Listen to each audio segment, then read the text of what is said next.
কিছু শক্তি প্রবাহ আছে যা আমাদেরকেও চালনা করে।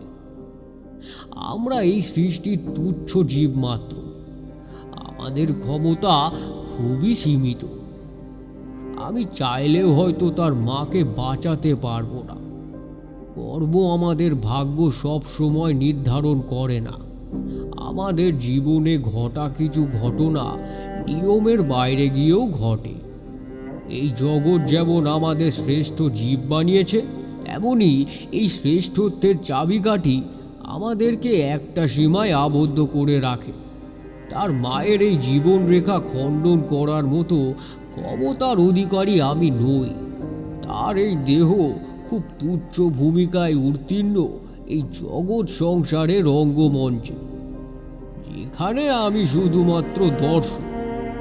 হয়তো চেষ্টা করতে পারি, তবে বদলাতে পারবো না।